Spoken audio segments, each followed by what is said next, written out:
Assalamualaikum warahmatullahi wabarakatuh.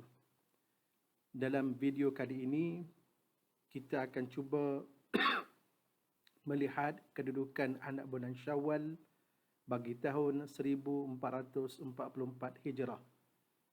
Tujuan video ini adalah untuk membolehkan kita memahami bagaimana kedudukan anak bulan pada hari terakhir kita berpuasa, di samping juga untuk memahami serta merungkai permasalahan dan perbezaan jikalau ada dalam penentuan Hari Raya Aidilfitri nanti. Paparan visual nanti akan menggunakan software Stellarium. Ia merupakan sebuah aplikasi yang amat sesuai untuk dijadikan bahan pembelajaran. Ia memaparkan gambaran waktu malam secara 3D dalam bentuk yang sebenar. Lebih menarik, program ini boleh di-download secara percuma daripada internet. Pertama, kita melihat kedudukan anak bulan di Kuala Lumpur. Daripada paparan, kita melihat kedudukan ijtima' berlaku pada waktu tengah hari, lebih kurang pukul 12, pada hari Khamis 20 April 2023. Dan pada hari yang sama, juga merupakan hari untuk kita mencerap anak bulan, di mana cerapan akan dilakukan bermula pada waktu maghrib pada hari yang sama pukul 7.18 petang. Daripada data tadi, kita dapat mengetahui umur anak bulan.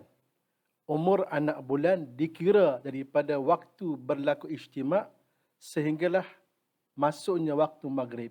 Iaitulah umur anak bulan ialah sebanyak 7 jam 6 minit. Ini paparan Stellarium bagi kawasan Kuala Lumpur 20 hari bulan April pukul 7.18 malam.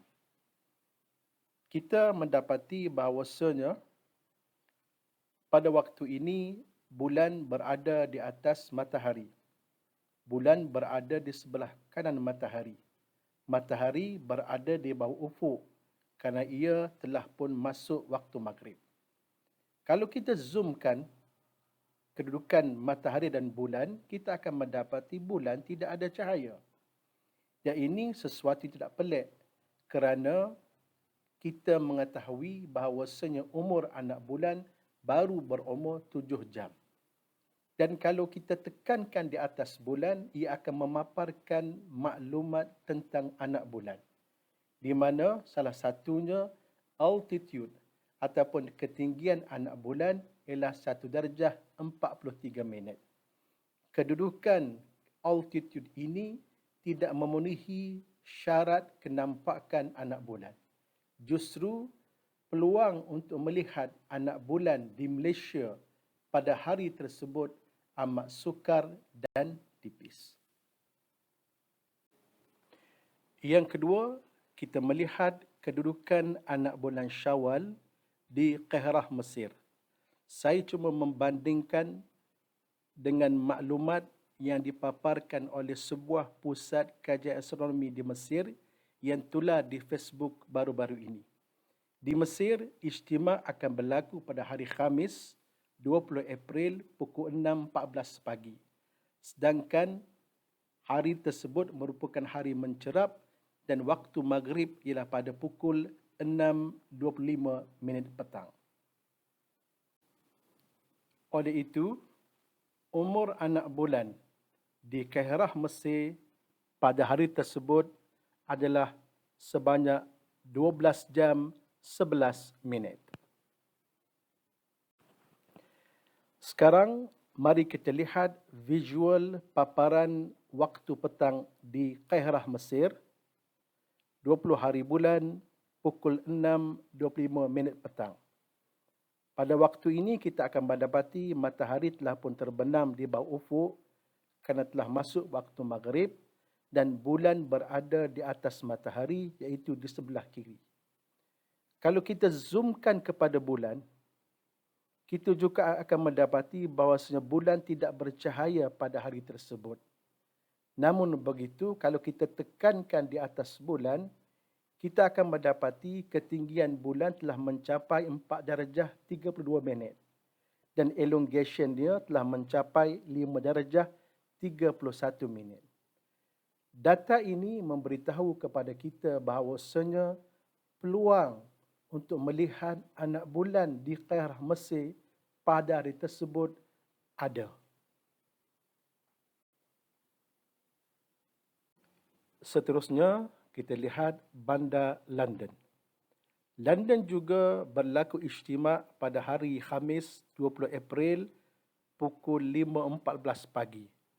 Dan hari mencerap di London juga merupakan hari Khamis, iaitu pada waktu Maghrib pukul 8.08 malam. Umur anak bulan di London pada hari tersebut ialah sebanyak 14 jam 54 minit. Sekarang, mari kita lihat paparan langit petang di London. Pada petang tersebut, London pukul 20 hari bulan April pukul 8.30 malam, kita akan mendapati matahari telah terbenam di bawah ufuk dan bulan berada di atas matahari di sebelah kiri. Dan kalau kita zoomkan kepada bulan, kita akan mendapati bulan ada sedikit cahaya. Bulan ada sedikit cahaya pada hari tersebut. Dan kalau kita tekan di atas bulan, kita akan mendapati ketinggian bulan, altitude telah mencapai 4 darjah 32 minit. Dan elongation telah mencapai 7 darjah 5 minit. Kedudukan ini memberitahu kepada kita bahawasanya peluang kenampakan untuk melihat anak bulan di London adalah lebih besar.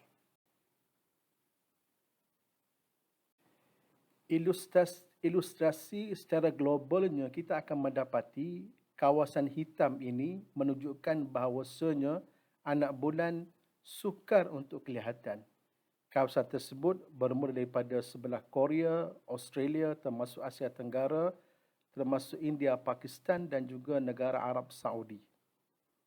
Sedangkan kawasan merah merupakan kawasan yang mungkin dapat melihat anak bulan, di mana kawasan tersebut berada di kawasan Eropah, utara Afrika dan juga barat laut Afrika. Dan seterusnya di sebelah Amerika, mereka akan lebih mudah untuk melihat anak bulan. Garisan kuning ini merupakan had sempadan bagi menunjukkan anak bulan telah mencukupi ataupun memenuhi syarat kenampakan anak bulan. Inilah ilustrasi secara global bagaimana kedudukan anak bulan pada hari Khamis 20 April 2023.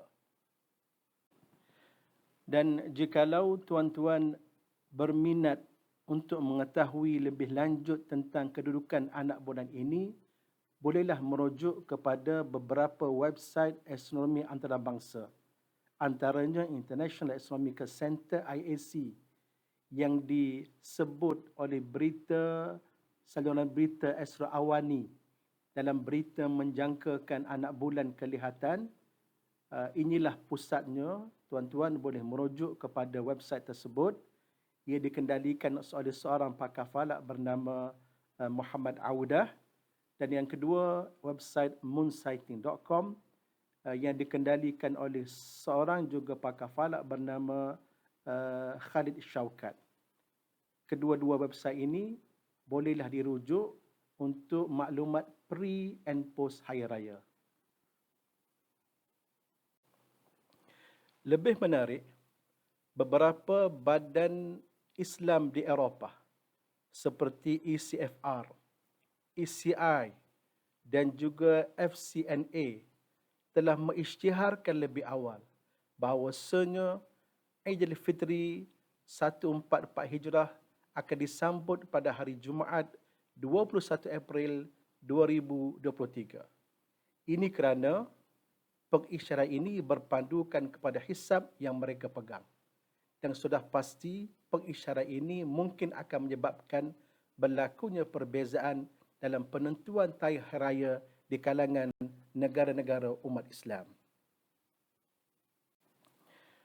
Suatu perkara penting yang perlu kita fahami ialah bentuk anak bulan ketika mencerap. Sebagai contoh, di Malaysia, anak bulan berada di sebelah atas kanan matahari. Maka bentuknya mestilah dalam bentuk yang ditanda dengan tanda betul berwarna hijau. Di mana labuh dagunya ini mestilah menghadap kepada matahari. Jikalau bentuk anak bulan dikatakan sebagai contoh sebelah kiri sekali, iaitu labuh dagunya menghadap ke atas, ini merupakan suatu bentuk yang salah, kefahaman yang salah. Begitu juga kalau berada nombor 2, iaitu bentuk labuh dagunya menghadap sebelah kanan. Ini juga tidak betul kerana matahari berada di bawah. Dan begitu juga jikalau di sebelah kanan sekali, bentuk dagunya menghadap ke bawah tapi ke sebelah kanan. Ini juga satu bentuk kefahaman yang silap kerana matahari berada di sebelah kiri. Jadi bentuk anak bulan juga perlu kita pastikan bagi memastikan anak bulan benar-benar kelihatan pada hari tersebut. Saya juga ada menyiapkan beberapa klip video seperti analisa anak bulan Ramadan 1444 Hijrah dan juga bagaimana umat Islam di Eropah menentukan tarikh puasa dan hari raya 1444 Hijrah. Bolehlah tuan-tuan menonton untuk menambahkan kefahaman.